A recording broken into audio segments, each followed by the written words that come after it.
Alright, 9.5, solving rational equations and inequalities. Objective, students will be able to solve rational equations and inequalities. There you go. With these, you must check all your solutions to rational equations, okay? Because you can get extraneous solutions, and these are solutions that you get that do not work. This means that you've done all the math correct, and they still don't work. Usually you can find these extraneous solutions by checking your restrictions. So for example, down here, what's your restriction? Well, z cannot equal -2, right? So as long as z is not -2, as long as that's not the solution we get, we probably won't run into any problems. So that's something, if you could do that ahead of time, saves you a lot of work. All right. Consider the equation 1/2 plus 1/3 equals 5/6. Well, we could rewrite this equation with common denominators. And then it would look like 3/6 plus 2/6 equal 5/6. All right, now, we got all the same denominators, 6, 6, and 6. Did not mean for that to sound evil, but anyway, now notice the numerators alone make a true equation. See, 3 plus 2 equals 5. That's true. So the denominators can simply be thrown out. We don't really need them anymore, and we could just write it like this. 3 plus 2 equals 5. We do the same thing when solving rational functions, so let me show you what I mean. Alright, so we have this equation here, and we need to get a common denominator. Well, my common denominator is going to be 28 times z plus 2. 28 z plus 2. Okay, so what is this first term missing to go to 28z plus 2? Well, it's missing a z plus 2. So when I bring that down, 9 times z is just 9z. And 9 times 2 is 18. So I write 9z plus 18. Okay. What is this 3 missing to get to a 28z plus 2? Well, it has a z plus 2. It's just missing the 28. So multiply that by 28.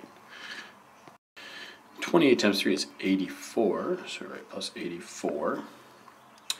And now what is this thing missing to get to 28z plus 2? Well, it's missing 4 times 7 is 28. And then it's also missing a z plus 2. Okay, so that gives us really like a 21. 3 times 7 is 21z. And when I ask what it's missing, I'm just talking about the denominators. See, that's how I can tell what's missing. And 21z plus 2 is 21z plus 42. All right, now once we've gotten this all written with common denominators, we can throw out the common denominators. We don't need them anymore. Algebraically, that's like multiplying both sides by 28z plus 2. But we don't really have to go through that step. We just know once we have all common denominators in an equation, we can throw that out. And now I have 9z plus 18 plus 84 is same thing as 82 plus 20, so 102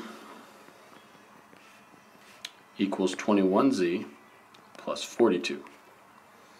And just do some algebra. Subtract 42, subtract 42, subtract 9z, subtract 9z.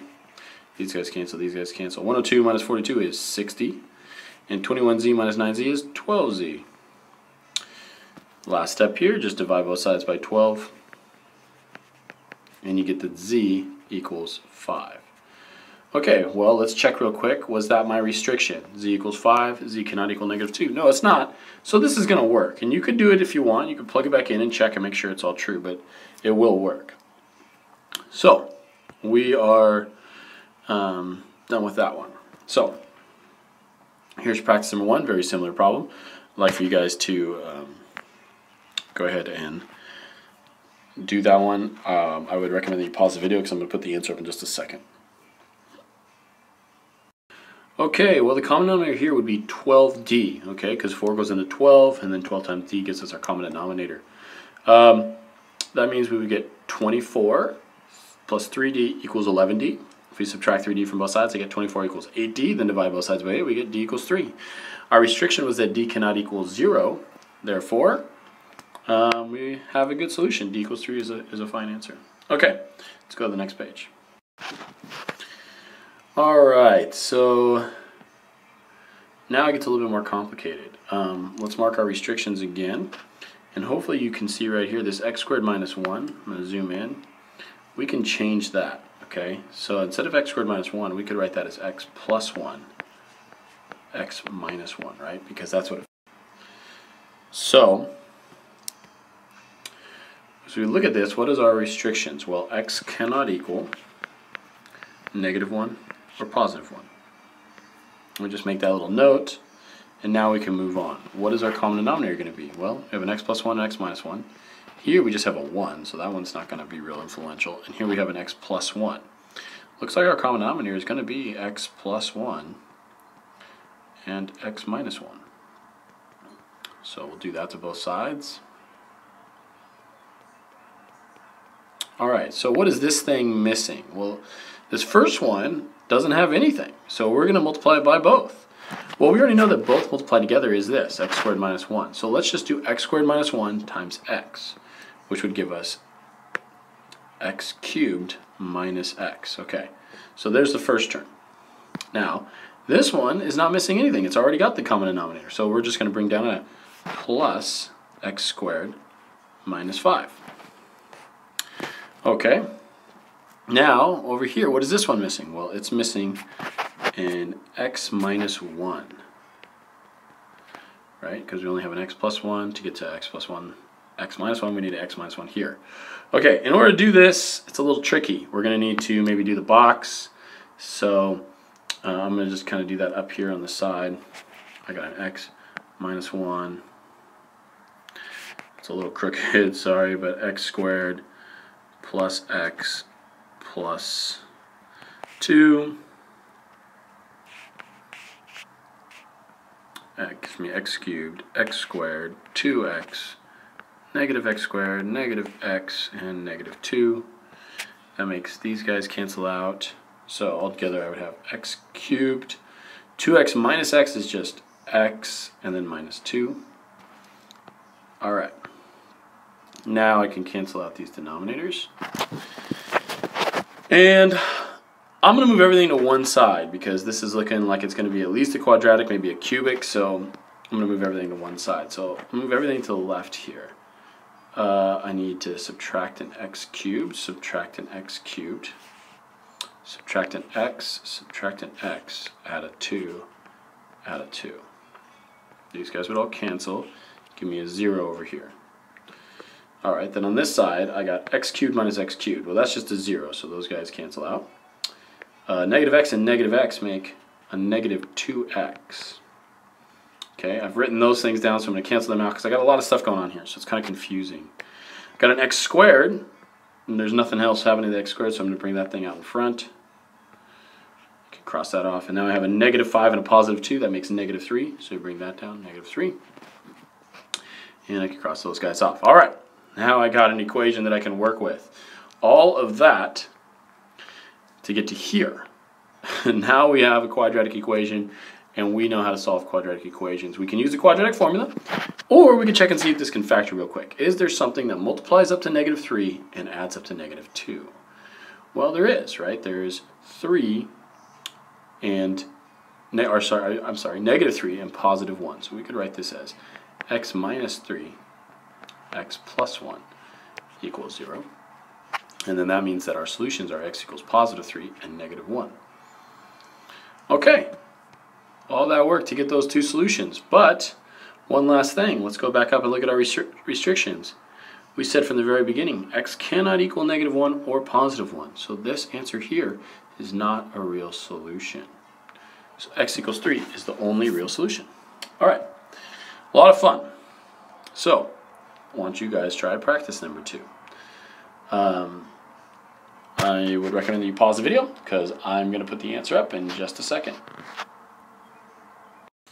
Okay, this one was a little bit more work, but we still got there.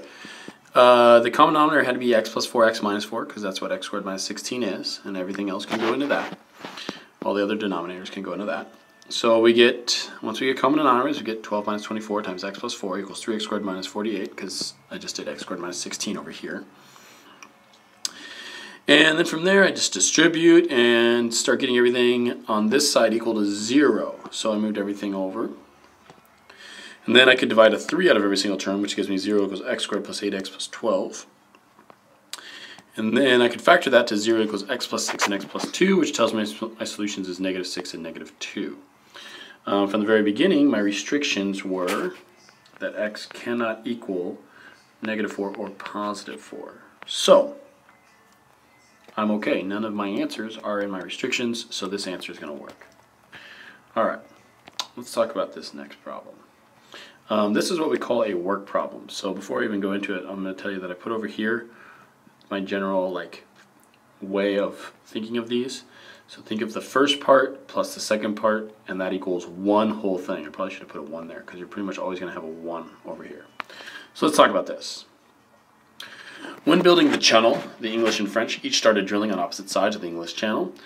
The two sections became one in 1990. The French used more advanced drilling machinery than the English. Suppose the English could drill the channel in 6.2 years, and the French could drill it in 5.8 years. How long would it take the two countries to drill the tunnel? So they're drilling from opposite sides, and they're going to meet in the middle.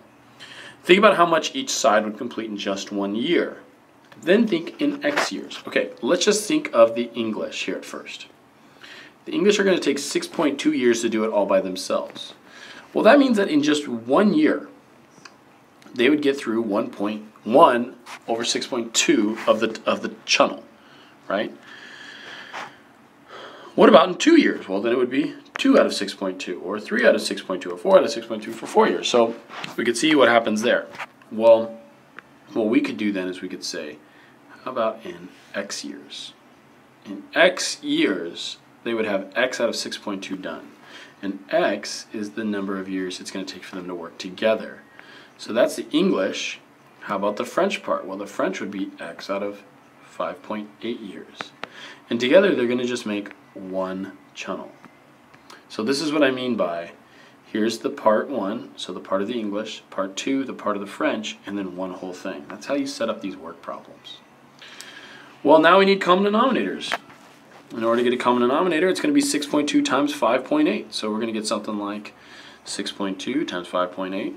Which is 35.96. Okay, well, this one is missing a 5.8, and this one is missing a 6.2.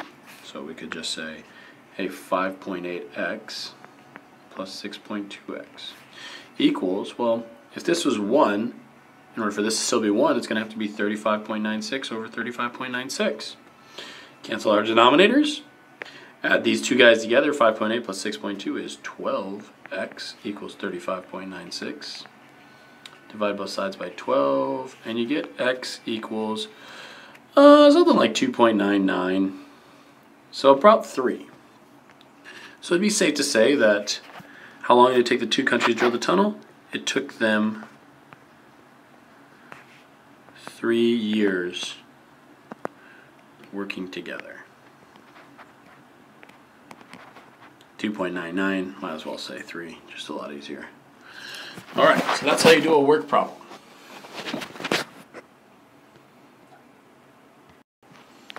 What about a rate problem? Well, this one's a tad different.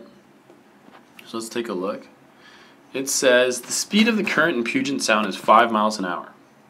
And a barge travels 26 miles with the current and then returns in 10 2/3 hours. What is the speed of the barge in still waters? All right, let's draw this picture. What we're saying here is you have some barge. I'm just going to draw it as a square. It's going downriver, and it's going to turn around and go back upriver. And let's assume that the turnaround time is pretty much instantaneous. And it's going downriver with this current that's going at about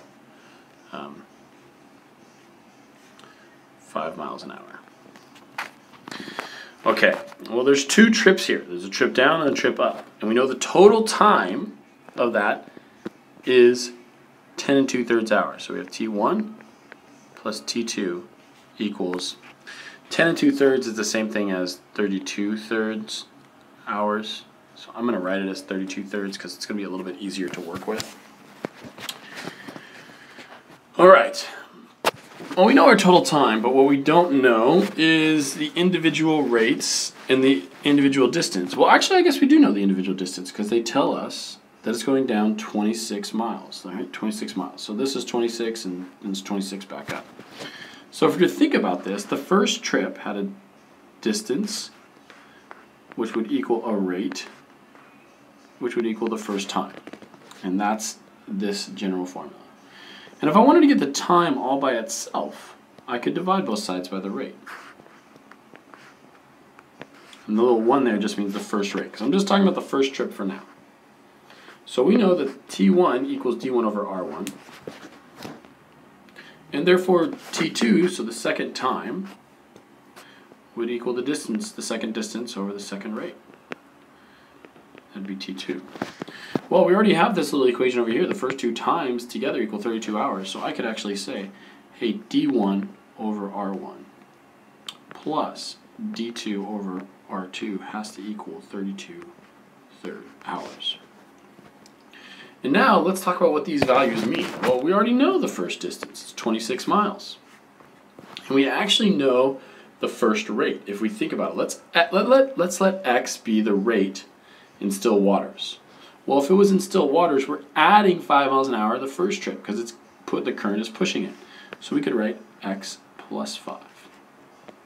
The second distance is also 26 miles, but we're going upstream. And so here the current is working against us, so we could say X minus 5 equals 32 thirds. All right. Now you can see this is not much different than anything else that we've done. If you want, you can make this a little bit simpler by just multiplying everything by 3, so we could get rid of this 3 on the bottom. And I'm going to do that. I think it makes a little bit more sense. You don't have to do it that way, but if I multiply everything by 3, these guys cancel out. I get just a 32 over here. 3 times 26 is 78, so I get a 78 over X minus 5 and a 78 over X plus 5. I did that just because it's one less thing to worry about in my common denominator now, because this is like 32 over 1. And I can already tell that my common denominator is going to be X plus 5, X minus 5, X plus 5, X minus 5, which we know is the same thing as from difference of squares as X squared minus 25. Okay, so what's everything missing? Well, the first one's missing an X minus 5, right? And the second one's missing an X plus 5. And this one is missing both, so we could just say 32 times X squared minus 25. All right, well, gives us a long problem here, but that's okay. We get 78x minus 78 times negative 5 is negative 390 plus 78x plus 390. So you can see already those things are going to cancel each other out. And over here we get 32x squared minus 25 times 32 is 800, so it's minus 800. All right, get rid of my common denominators because I have them on both. And now let's make a little bit simpler equation. 78x plus 78x is 156x equals 32x squared minus 800. I could subtract this 156x from both sides, giving me a 0 over here. Sorry, that should have been 156. 0 equals 32x. I meant to do this in black. 32x squared minus 156x minus 800. All right, we are almost done here. First thing, can I divide anything out of all these terms? I think I could probably take a 4 out of all of these terms. So let's try that. Maybe even an 8. Does 8 go into 156? No, it doesn't. I just did it on my calculator. So we have to take a 4 out. So let's divide everything by 4.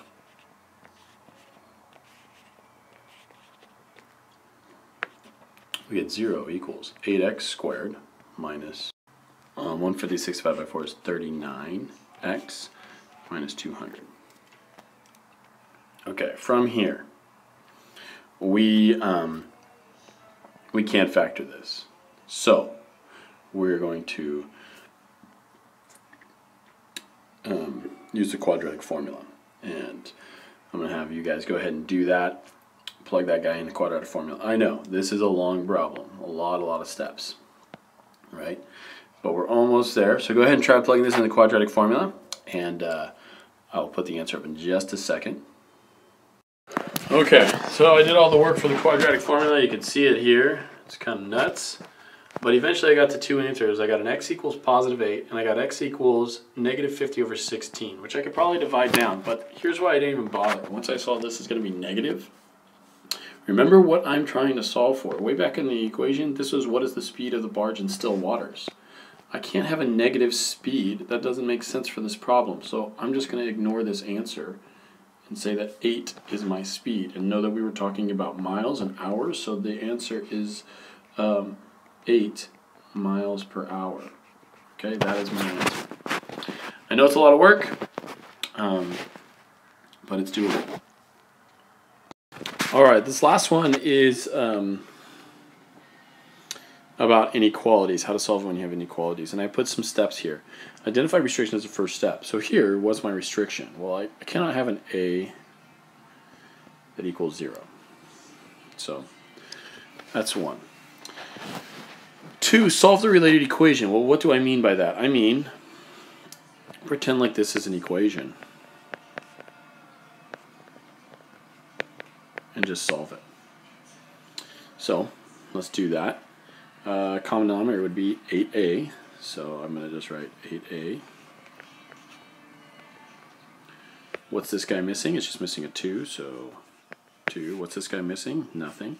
So I get a 2 plus 5 equals, what was this guy missing? Well, it was missing a 4a, right? So that would make this 4a. Don't need these denominators anymore. I get 2 plus 5 equals 4a, or 7 equals 4a. And there we go, 7/4, a equals 7/4. All right, that's important because now I'm going to use these two values, my restriction and my solution, to test to see where the inequality actually is.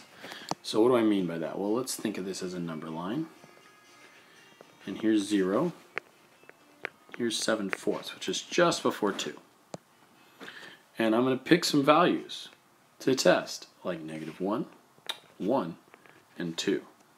And I'm going to test all 3 of these values in this original inequality. So let's do it. Okay, first one. 1 over 4 times -1 would be -4. Plus 5 over 8 times -1 is -8. Greater than 1/2. Well, we can kind of just move the negative signs up here. You can do that. And so you really just have a -1/4 over a -5/8. Common denominator then would be 8, just for these two. So let's just multiply by 2, multiply by 2. And you would get 8 with a -2 and a -5, which is -7/8. Is that greater than 1/2? Remember, if I was to do this with 8s, right, this would be 4/8. So is -7/8 greater than 4/8? No, it's not. So we know that this area doesn't work. So now we're going to check this area and this area. 1 over 4, when a is 1, it's just 1/4, plus 5/8, greater than 1/2. Again, a common denominator would make this 2/8. 2/8 plus 5/8 is 7/8. Is 7/8 greater than 1/2? Well, yes it is. So that area does work. That's good. And one last check. We're going to check over here for the 2. Okay, so that would be 1 over 4 times 2 is 8, plus 5 over 8 times 2 is 16, greater than 1/2. If I wanted common denominators, it would be 2/16. So 2 plus 5 is 7/16, greater than 1/2. No, that's not true, because if I was to write this as a 16th, it would be 8/16. So is 8/16 smaller than 7/16? No, it's not. So this is the only time that it works. And this number came from between 0 and 7/4. So we would say that A is greater than 0, but it is less than 7/4. And that is our answer. Okay? We have to do that test. We have to test before, in between, and after, and figure out what our solution is. Okay. why don't you guys try practice number 5. It's a very similar problem, and we'll check back in just a second. I recommend that you pause the video. Okay, a lot of stuff going on here. First of all, my restriction is x equals 0. When I solve the related equation, I get that x equals 7, 6. So I need to test some numbers before 0, between 0 and 7, 6, and after 7, 6. Well, some really easy ones to test again are -1, 1, and 2. So I did that. When x equaled -1, I got -7/12 is less than 1/2. Yes, that's definitely true. Negatives are less than positives always. When I plugged in +1 though, I got that 7/12 is less than 1/2. That's not true. So I said no. And when I got x equal 2, I got 7/24 is less than 1/2 or less than 12/24. That is true. So that means then that x is less than 0 and x is greater than 7, 6. Now I wrote this differently than how I wrote this one. But that's okay. You could have written it, watch, I could have also said it like this. 0 greater than x, and x is greater than 7, 6. So, it doesn't really matter which way you write it. Okay, that's it for 9, 6. I know there's a lot to it, so see you guys in the next chapter.